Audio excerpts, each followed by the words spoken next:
नमस्कार। गायत्री विद्या मंदिर उच्च माध्यमिक विद्यालय सांचौर की ऑनलाइन क्लास में आपका स्वागत है। प्रिय विद्यार्थियों, आज हम कक्षा 11 विषय इतिहास में इस्लाम के प्रसार में विद्या व संस्कृति एवं शिक्षा के प्रमुख केंद्र आदि के बारे में पढ़ेंगे। तो देखिए, अरबों का साम्राज्य एक विस्तृत क्षेत्र में स्थापित होने के बाद बड़ी संख्या में अन्य धर्मों के लोगों ने भी इस्लाम को ग्रहण किया और इस्लाम का प्रभाव है वो बढ़ने लगा था। इसी तरह भूगोल और यात्रा वृतांत रिहला अदब की एक विशेष विद्या बन गई। इनमें यूनानी, ईरानी और भारतीय पुस्तकों की ज्ञान और व्यापारियों तथा यात्रियों के विचारों एवं कथनों को शामिल किया गया। गणितीय भूगोल में बसे हुए संसार को भूमध्य रेखा के समानांतर हमारे 3 महाद्वीपों के अनुरूप 7 किस्म की जलवायु, जिसे क्लाइम एक वचन इक्लिम में विभाजित किया गया था। अर्थात इसके बारे में हमें जानकारी प्रसिद्ध एक इतिहासकार जिसका नाम था इब्न बतूता, जिसने रिहला पुस्तक लिखी थी। इस रिहला पुस्तक में उस समय की जलवायु, भूगोल आदि के बारे में जानकारी है वो दी थी। प्रत्येक शहर की बिल्कुल सही स्थिति का निर्धारण खगोल वैज्ञानिक तरीके से किया गया था। मुकदसी का वर्णनात्मक भूगोल, अहसान अल तकसीम अथवा सर्वोत्तम विभाजन, विश्व के सभी देशों के लोगों का तुलनात्मक अध्ययन है और विदेशों के बारे में उठी जिज्ञासाओं को शांत करने वाला खजाना है।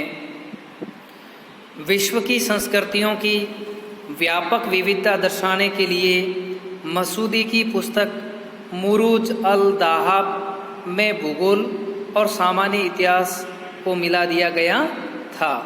अर्थात विश्व की संस्कृतियों में विविधता को दर्शाने वाली इतिहासकार मसूदी की पुस्तक, जिसे 943 ईस्वी में लिखा गया था, उस पुस्तक का नाम है मुरूज अल दाहाब, अर्थात स्वर्णिम घास स्थली में भूगोल और सामान्य इतिहास को मिला करके लिखा गया था। प्रसिद्ध इतिहासकार अल बिरूनी की प्रसिद्ध पुस्तक तहकीक मां लील हिंद, जिसमें भारत का इतिहास है, 11वीं शताब्दी के एक मुस्लिम लेखक का इस्लाम की दुनिया से बाहर देखने और ये जानने का सबसे बड़ा प्रयास था कि एक अन्य सांस्कृतिक परंपरा में क्या चीज़ कीमती मानी जाती है। तो यानी उस समय का एक अरबी इतिहासकार अल बिरूनी था, जिसने अपनी पुस्तक तहकीक मां लील हिंद में 11वीं शताब्दी के एक मुस्लिम लेखक का इस्लाम की दुनिया से बाहर देखने और यह जानने का सबसे बड़ा प्रयास था कि एक अन्य सांस्कृतिक परंपरा में क्या चीज़ है वो कीमती हैं। 10वीं शताब्दी तक ऐसी इस्लामी दुनिया उभर आई थी जिसे यात्री आसानी से पहचान सकते थे। अर्थात 10वीं शताब्दी तक एक ऐसी इस्लामी दुनिया उभर कर आई थी जिसे यात्री आसानी से पहचान सकते थे।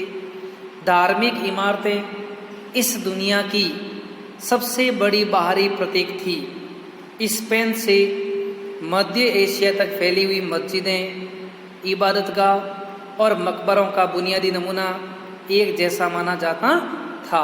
अर्थात 10वीं शताब्दी तक इस्लामी दुनिया काफ़ी उभर कर सामने आ गई थी, जिसे यात्री आसानी से पहचान सकते थे, क्योंकि इस्लामी संस्कृति जो थी, इस्लामी दुनिया थी, वहाँ की भवन संस्कृति, वहाँ की मीनारें अपने आप में एक अलग ही अनुभूति देती थी। तो देखिए, इस इस्लामी दुनिया में धार्मिक इमारतें इस दुनिया की सबसे बड़ी बाहरी प्रतीक थी। स्पेन से मध्य एशिया तक फैली हुई मस्जिदें, इबादतगाह और मकबरों का बुनियादी नमूना एक जैसा था। मेहराबें, गुंबद, मीनार और खुले सहन और ये इमारतें मुसलमानों की आध्यात्मिक और व्यवहारिक ज़रूरतों को अभिव्यक्त करती थी, जिसमें अपन कह सकते हैं कि इन भवनों में मेहराब, गुंबद, मीनार और खुले सहन और ये इमारतें मुसलमानों की आध्यात्मिक और व्यवहारिक ज़रूरतों की अभिव्यक्ति करती थी। इस्लाम की पहली शताब्दी में मस्जिद ने एक विशिष्ट वास्तुशिल्पीय रूप, खंभों की सहारे वाली छत प्राप्त कर लिया था, जो प्रादेशिक विभिन्नताओं से परे था। मस्जिद में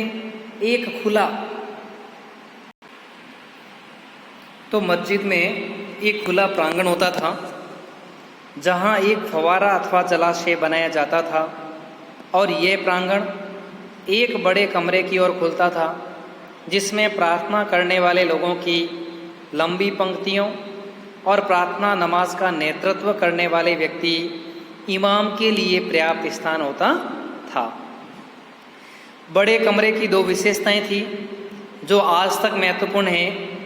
दीवार में एक मेहराब जो मक्का की दिशा का संकेत देती हैं और एक मंच जहां से शुक्रवार को दोपहर की नमाज के समय प्रवचन दिए जाते थे।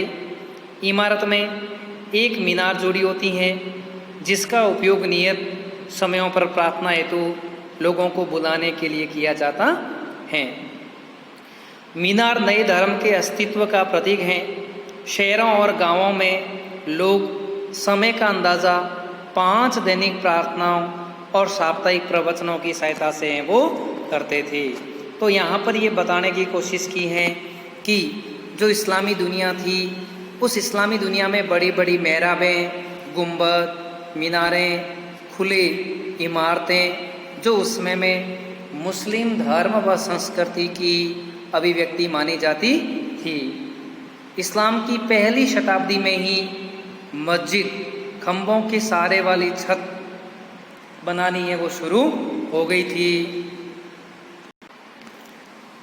तो इस तरह जो मस्जिद होती थी, उस मस्जिद में प्रांगण होता था जहाँ प्रार्थना के लिए लोग आते थे, नमाज अदा करते थे लोग, और वहाँ पर मतलब जो दीवार होती थी, उस दीवार में एक मेहराब जो मक्का की दिशा का संकेत देती थी और एक मंच जहाँ से शुक्रवार को दोपहर की नमाज के समय प्रवचन दिए जाते हैं। इमारत में एक मीनार भी जुड़ी होती हैं जहाँ प्रार्थना हेतु लोगों को बुलाया जाता है। मीनार नए धर्म के अस्तित्व का प्रतीक है। शहरों और गांवों में लोग समय का अंदाज़ा 5 दैनिक प्रार्थनाओं आदि से लगाते थे, अर्थात उस समय में मस्जिद लोगों के जीवन से जुड़ी हुई, लोग समय का भी अंदाज़ा उसकी 5 प्रार्थनाओं के आधार पर लगाते थे। केंद्रीय प्रांगण के चारों ओर निर्मित इमारतों के निर्माण का वही स्वरूप न केवल मस्जिदों और मकबरों में, बल्कि काफिलों की सरायों, अस्पतालों और महलों में भी पाया जाता था। उमैयदों ने नकली स्थानों में मरुस्थली महल बनाए, जैसे फिलिस्तीन में खिरबत अल मफजर और जॉर्डन में कुसैरा अमरा, जो ठाठदार और विलासपूर्ण निवास स्थानों और शिकार और मनोरंजन के लिए विश्राम स्थलों के रूप में काम आते थे। अर्थात उमैयद वंश के समय में नकलिस्तान में मरुस्थली महल और फिलिस्तीन के अंदर खिरबत अल मफजर और जॉर्डन में कुसैर अमरा जैसे ठाठदार और विलासपूर्ण भवनों का निर्माण किया गया था, और ये भवन उनके शिकार स्थलों के रूप में, मनोरंजन और विश्राम स्थलों के रूप में काम आते थे। महलों को जो रोमन और ससानी वास्तुशिल्प के तरीके से बनाए गए थे, लोगों की चित्रों, प्रतिमाओं और पच्चीकारी से भव्य रूप से सजाया जाता था। अर्थात जो महल बनाए जाते थे वो रोमन और सासानी वास्तुकला की तरीके से बनाए जाते थे और इन भवनों पर चित्र, प्रतिमा और आदि से बहुत अच्छे से सजाया जाता था। अब्बासियों ने सम्राट में बागों और बहते हुए पानी के बीच एक नया शाही शहर बनाया, जिसका जिक्र हारून अल रशीद से जुड़ी कहानियों और आख्यानों में किया जाता है। बगदाद में अब्बासियों की विशाल महल अथवा काहिरा में फातिमियों की महल लुप्त हो गए हैं और अब केवल साहित्यिक पुस्तकों में उनका संकेत है वो मिलता है। तो इस समय में उस समय में भी कई ऐसे शानदार भवन हैं वो बनाए गए थे। इस्लामी धार्मिक कला में प्राणियों के चित्रण की मनाही से कला के दो रूपों को बढ़ावा मिला। खुशनवीसी, खताती अथवा सुंदर लिखने की कला और अरबेस्क, ज्यामिति और वनस्पतीय डिजाइन इमारतों, वास्तुशिल्प को सजाने के लिए आमतौर पर धार्मिक उद्बोधनों का छोटे और बड़े शिलालेखों में उपयोग किया जाता था।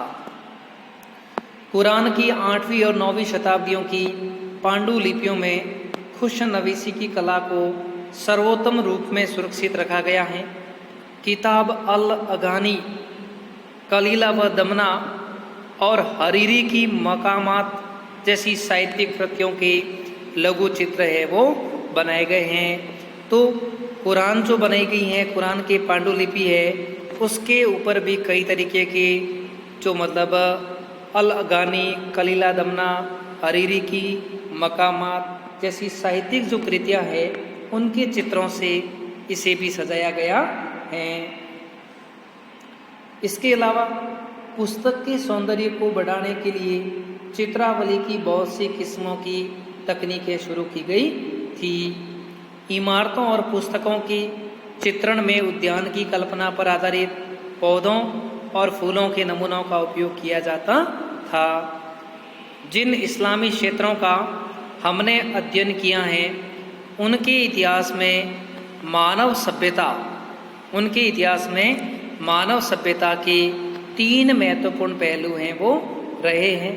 अर्थात जिन इस्लामी क्षेत्रों का हमने अध्ययन किया है उनके इतिहास में मानव सभ्यता के 3 महत्वपूर्ण पहलू रहे हैं। कौन कौन से?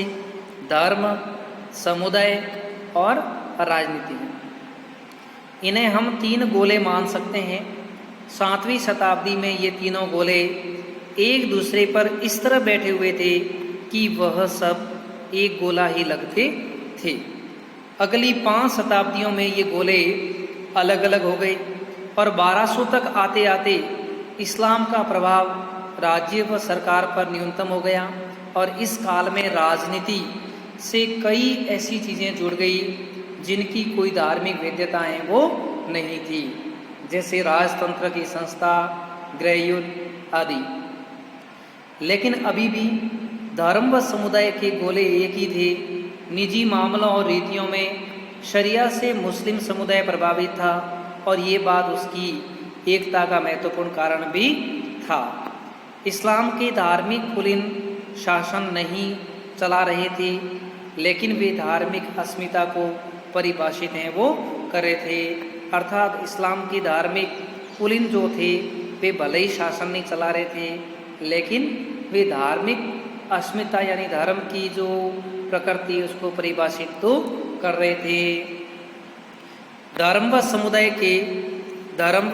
के जो उस समय में गोलों का अलग होना मुस्लिम समाज के क्रमिक सांसारीकरण के जरिए ही संभव था और कुछ दार्शनिक व सूफी ऐसे सांसारीकरण की सलाह देते थे।